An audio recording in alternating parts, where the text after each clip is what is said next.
નમસ્કાર, પ્રણામ, સ્વાગત છે તમારું એક નવા વિડીયોમાં।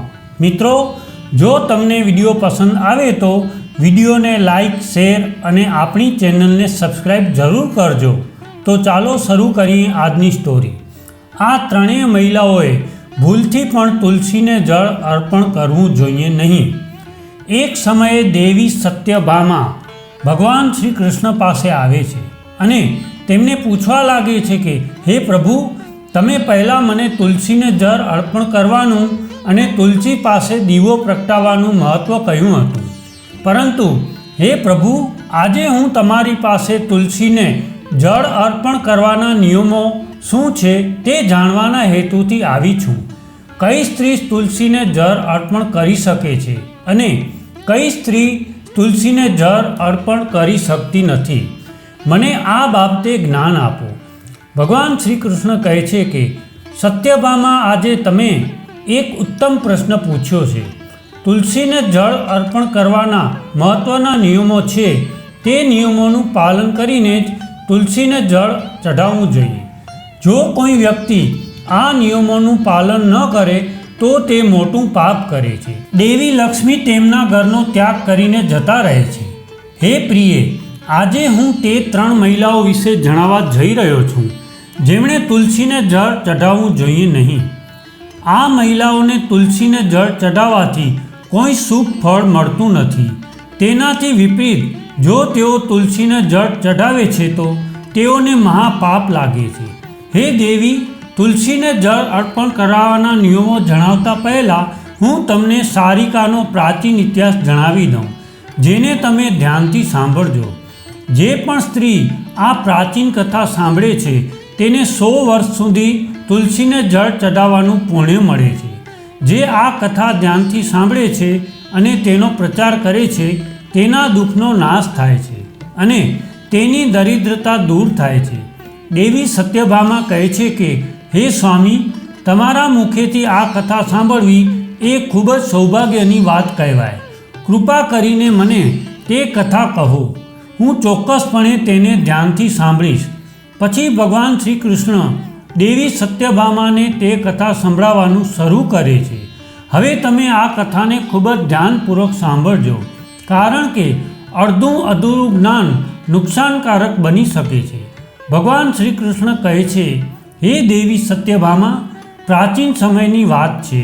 દક્ષિણના દેશમાં એક ખૂબ જ સુંદર શહેર હતું। એ શહેરમાં સુખદેવ નામનો બ્રાહ્મણ રહેતો હતો। સુખદેવ ખૂબ જ બુદ્ધિશાળી અને શાસ્ત્રોનો જાણકાર હતો। તેણે વેદોનો પણ અભ્યાસ કર્યો હતો। તેના શહેરની નજીક એક બીજું શહેર હતું। તે શહેરમાં ધીરજ શર્મા નામનો વિદ્વાન બ્રાહ્મણ રહેતો હતો। તેમને એક પુત્રી હતી જેનું નામ સારિકા હતું। ધીરજ શર્માએ તેમની પુત્રીનો ખૂબ જ લાડ અને પ્રેમથી ઉછેર કર્યો હતો। તેમની પુત્રી ખૂબ જ સુંદર અને ગુણવાન હતી। જ્યારે સારિકા લગ્ન માટે લાયક બની ત્યારે ધીરજ શર્માને તેની પુત્રીના લગ્નની ચિંતા થવા લાગી। તેથી તેણે તેની પત્નીને કહ્યું, પ્રિય, આપણી દીકરી હવે મોટી થઈ ગઈ છે, એટલા માટે હવે આપણે તેના લગ્ન કરી દેવા જોઈએ। ત્યારે તેની પત્ની કહે છે, હે સ્વામી, મારી નજરમાં એક વિદ્વાન બ્રાહ્મણ છે જેનું નામ સુખદેવ છે। હું તો કહું છું કે આપણી દીકરીના લગ્ન તે શ્રેષ્ઠ બ્રાહ્મણ સાથે કરવા જોઈએ। તેની સાથે લગ્ન કરીને આપણી દીકરી સુખી જીવન જીવશે। ધીરજ શર્મા કહે છે, હે પ્રિય, તમે સાચું કહી રહ્યા છો। મેં સુખદેવજી વિશે ઘણું સાંભળ્યું છે। આપણે આપણી દીકરીના લગ્ન તેની સાથે જ કરીશું। હું કાલે જ આપણી દીકરીના લગ્નનો પ્રસ્તાવ લઈને તેની પાસે જઈશ। ત્યારબાદ ધીરજ શર્મા તેની પુત્રી માટે લગ્નનો પ્રસ્તાવ લઈને સુખદેવના ઘરે જાય છે। સુખદેવ ઘરમાં માતા પિતાની સેવા કરી રહ્યો હોય છે। જ્યારે ધીરજ શર્મા સુખદેવને તેના માતા પિતાની સેવા કરતા જુએ છે ત્યારે તે ખૂબ જ ખુશ થાય છે। તે વિચારે છે કે વાહ, આ બ્રાહ્મણ પુત્ર તો કેટલો મહાન છે। તે પોતાના માતા પિતાની ખૂબ ખુશીથી સેવા કરી રહ્યો છે। જ્યારે ધીરજ શર્માને સુખદેવ દ્વાર પર ઊભેલા જોવે છે ત્યારે તે તેમનું સ્વાગત કરે છે અને કહે છે કે હે વિપ્રવર, આવો, તમારું સ્વાગત છે। કહો, હું તમારી કેવી રીતે સેવા કરી શકું। સુખદેવની મહેમાન ગતિ જોઈને ધીરજ શર્મા ખૂબ ખુશ થઈ જાય છે. તે જુએ છે કે સુખદેવનું ઘર ખૂબ જ પવિત્ર અને શુદ્ધ હોય છે. તેમના ઘરની સામે તુલસીનો છોડ હોય છે અને ભગવાન વિષ્ણુની મૂર્તિ ઘરની અંદર રાખવામાં આવી હોય છે. આનાથી ધીરજ શર્માને વિશ્વાસ થઈ જાય છે કે સુખદેવ જ તેની પુત્રી માટે શ્રેષ્ઠ વર છે. ત્યારે ધીરજ શર્મા સુખદેવને કહે છે, હે વિપ્રવર, આજે હું મારી પુત્રી સાથે તમારા લગ્નનો પ્રસ્તાવ લઈને તમારી પાસે આવ્યો છું. મારી દીકરી માટે તમારા જેવો સારો પતિ મને બીજે ક્યાંય નહીં મળે. આ સાંભળીને સુખદેવના માતા પિતા પણ ખુશ થઈ જાય છે અને સુખદેવને લગ્ન માટે મનાવી લે છે. પછી સુખદેવ પણ લગ્ન માટે તૈયાર થઈ જાય છે. લગ્નનું શુભ મુહૂર્ત કાઢવામાં આવે છે અને પવિત્ર સ્થાન પર સુખદેવ અને સારિકાના લગ્ન કરવામાં આવે છે. સારિકાનું સુંદર અને મનમોહક રૂપ જોઈને સુખદેવ ખૂબ જ પ્રસન્ન થાય છે. સારિકા ખૂબ જ ગુણવાન અને ચારિત્ર્યવાન સ્ત્રી હતી. લગ્ન પછી જ્યારે સારિકા સુખદેવના ઘરે જાય છે ત્યારે તે તેના પતિ અને સાસુની ખૂબ જ સેવા કરે છે. સારિકા તેની મધુર વાણી અને કાર્યોથી દરેકના દિલ જીતી લે છે. સારિકાના સાસરિયાઓ પણ તેના કામથી ખૂબ જ સંતુષ્ટ થાય છે. સારિકા દરરોજ તેના પતિથી પહેલાં જાગીને ઘરનું આંગણું સાફ કરતી હતી. પછી તે ઘર સાફ કરીને સ્નાન કરી લેતી. સ્નાન કર્યા પછી તે દરરોજ તુલસીને જળ અર્પણ કરતી અને પછી પૂજા ઘરમાં જઈને ભગવાન વિષ્ણુ અને માતા લક્ષ્મીની પૂજા કરતી.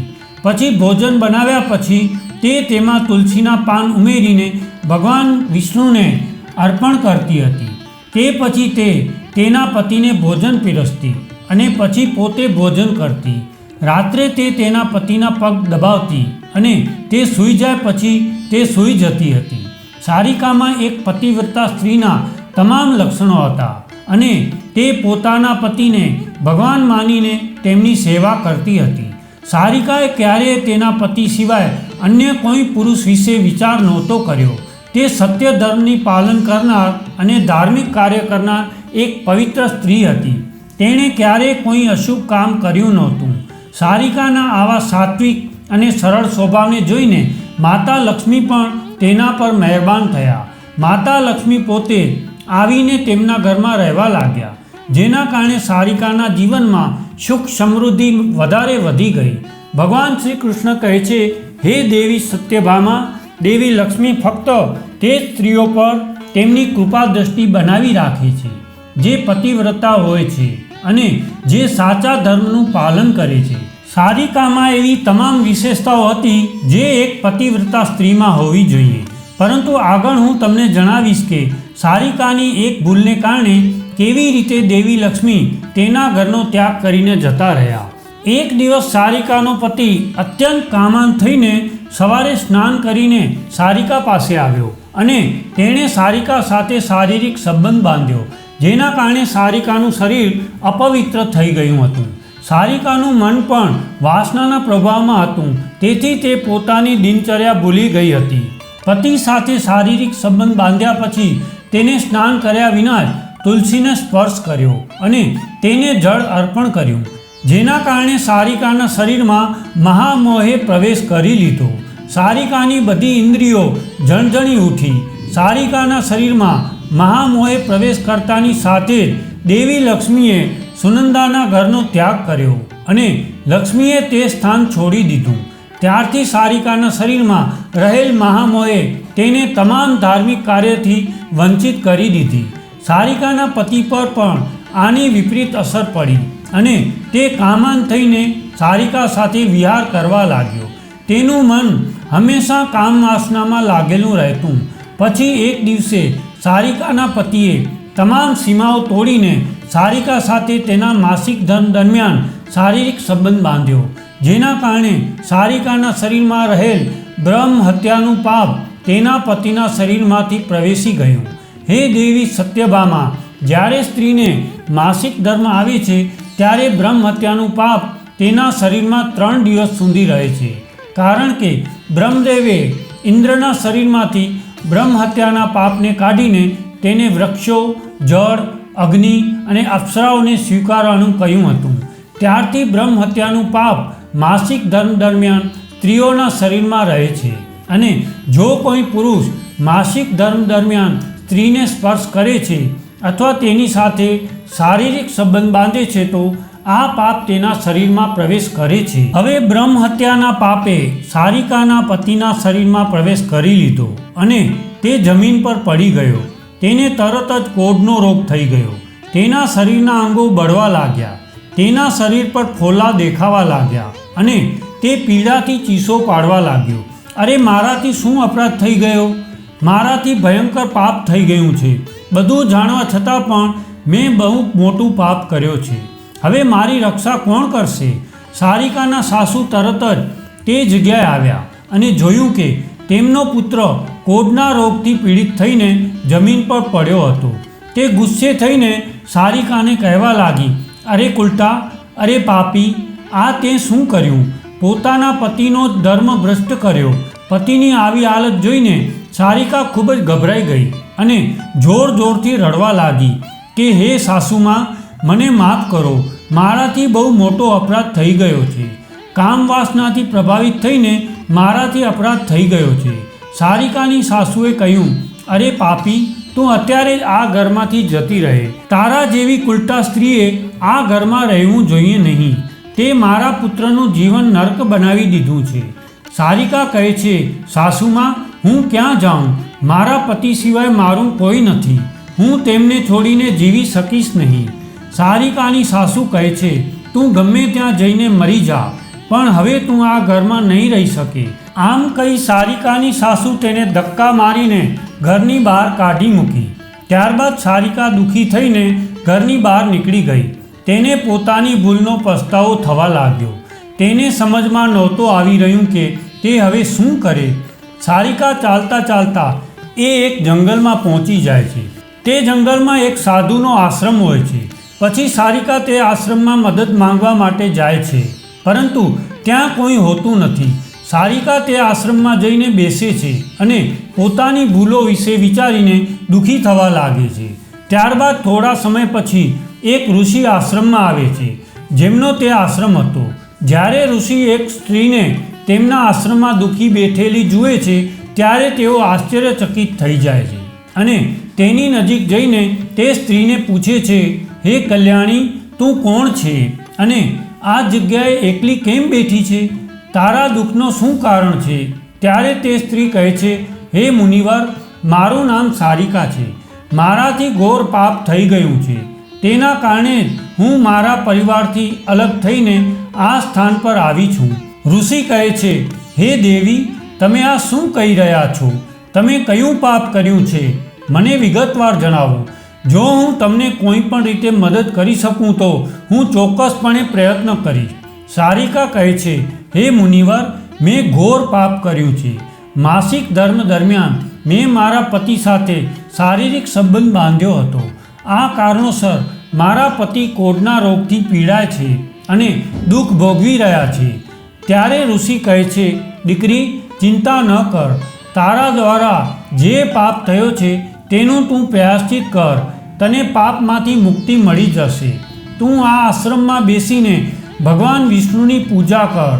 તુલસીને રોજ જળ અર્પણ કર અને ગાય માતાની સેવા કર.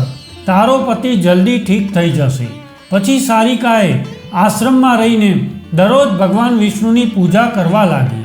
દરરોજ સ્નાન કર્યા પછી તે બ્રહ્મચર્યનું પાલન કરે છે અને તુલસીને જળ અર્પણ કરે છે અને તેમાં તુલસીના પાન નાખ્યા પછી ભગવાન વિષ્ણુને અર્પણ કરે છે. પછી તે ગાયોને ઘાસચારો ખવડાવે છે અને તેમની સેવા કરે છે. તે દિવસ પર ભગવાન વિષ્ણુની મૂર્તિની સામે બેસીને ભગવાન વિષ્ણુની ભક્તિ કરવા લાગે છે. આ રીતે એક વર્ષ પસાર થાય છે.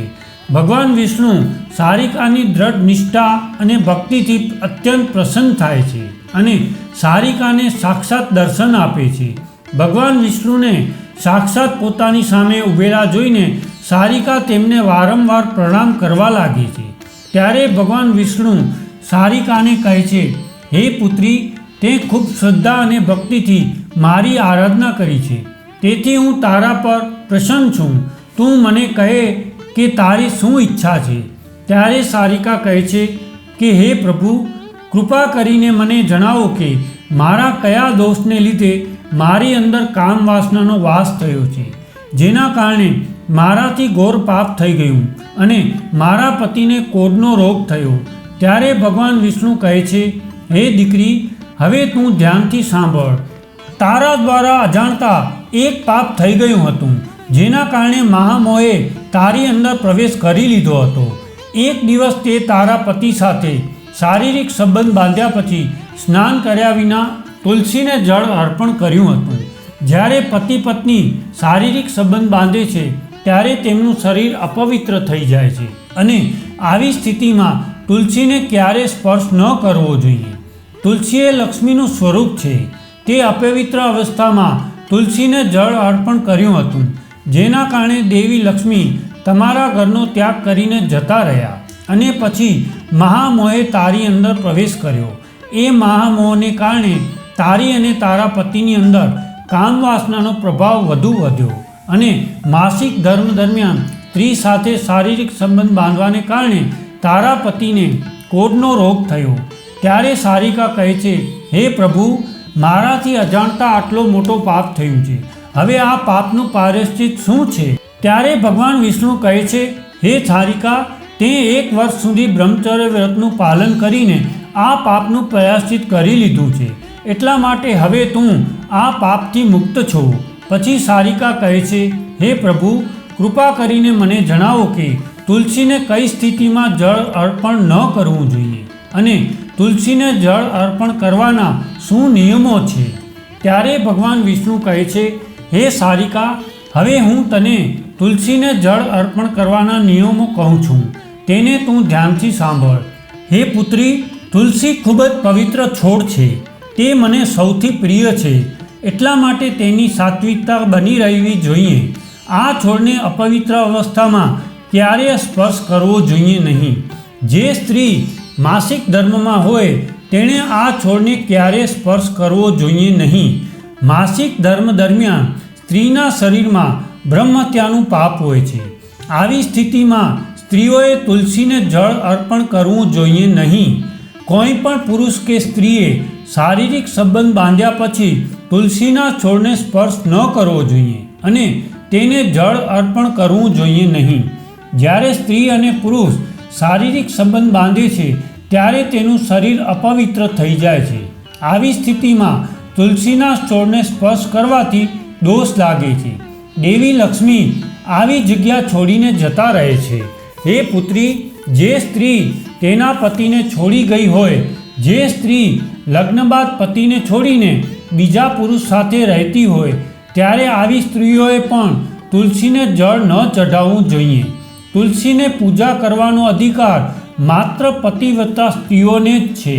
હે સારિકા, હવે મેં તને તુલસીને જળ અર્પણ કરવાના મહત્ત્વના નિયમો કયા છે, તું તેને ધ્યાનમાં રાખજે. ત્યારે સારિકા કહે છે, હે પ્રભુ, મારા પતિ કોઢના રોગથી પીડાય છે. કૃપા કરીને મારા પતિને રોગમાંથી મુક્ત કરો. ત્યારે ભગવાન વિષ્ણુ કહે છે, હે સારિકા, તે 1 વર્ષ સુધી આ તુલસીના વૃક્ષની પૂજા કરી છે. આ એક ખૂબ જ પવિત્ર છોડ છે. હવે તેના પાન લઈને તારા પતિને ખવડાવ, જે એ રોગ અને પાપોમાંથી મુક્ત થઈ જશે. આટલું કહીને ભગવાન વિષ્ણુ અદૃશ્ય થઈ જાય છે. આ સાંભળીને સારિકા ખૂબ જ ખુશ થઈ જાય છે અને ભગવાન વિષ્ણુને વારંવાર પ્રણામ કરીને આભાર માને છે. પછી સારિકા તુલસીના છોડમાંથી કેટલાક પાન તોડીને ઘરે જાય છે અને કોઢના રોગથી પીડિત તેના પતિને ખવડાવે છે. તુલસીના પાન ખાતા જ તેનો પતિ સ્વસ્થ થઈ જાય છે અને સારિકાને ગળે લગાવે છે. આ ચમત્કાર જોઈને સારિકાની સાસુ પણ ખૂબ જ ખુશ થઈ જાય છે અને પછી તેઓ બધા ખુશીથી જીવવા લાગે છે.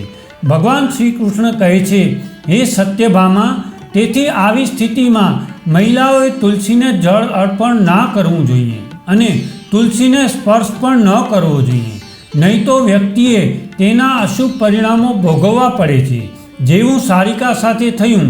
હવે આપણે જાણીશું તુલસીના છોડ સાથે સંબંધિત મહત્ત્વના નિયમો. શાસ્ત્રો અનુસાર સોમવાર, બુધવાર અને રવિવાર તુલસીનો છોડ લગાવવા માટે ખૂબ જ શુભ છે, પરંતુ ગ્રહણના સમયગાળામાં એટલે કે સૂર્યગ્રહણ, ચંદ્રગ્રહણ વગેરેમાં તુલસીનો છોડ ક્યારેય ન લગાવવો જોઈએ. તુલસીનો છોડ માટીના કુંડામાં રોપવો સૌથી શ્રેષ્ઠ છે. ઘરના મુખ્ય દ્વારની સામે એક સુંદર કુંડામાં તુલસીનો છોડ લગાવવો જોઈએ. તુલસીના કુંડાને હંમેશા જમીન પર અથવા ઊંચા સ્થાન પર રાખવું જોઈએ, પરંતુ તેને ક્યારેય લટકાવવું જોઈએ નહીં. તુલસીના છોડ માટે સારી માટીનો ઉપયોગ કરવો જોઈએ. અશુભ સ્થાનોથી માટી તુલસીના કુંડામાં ક્યારેય નાખવી જોઈએ નહીં. ઉદાહરણ તરીકે તુલસીના કુંડામાં ક્યારેય પણ સ્મશાન, ગટર અથવા શૌચાલયની માટીનો ઉપયોગ કરવો જોઈએ નહીં. જે તુલસીના છોડની રોજ પૂજા કરવામાં આવે છે તેને ક્યારેય પણ જમીનની અંદર ન લગાવવો જોઈએ. તેને જમીનમાં લગાવવાથી તુલસીનો છોડ અશુદ્ધ થઈ જાય છે અને તેનું કદ પણ ઘણું મોટું થઈ જાય છે, જેના કારણે તેની પૂજા કરવી મુશ્કેલ થઈ જાય છે અને લોકો એની ડાળીઓ તોડવા લાગે છે. આ સિવાય જો કાળજી લેવામાં ના આવે તો પ્રાણીઓ તેને નુકસાન પહોંચાડી શકે છે.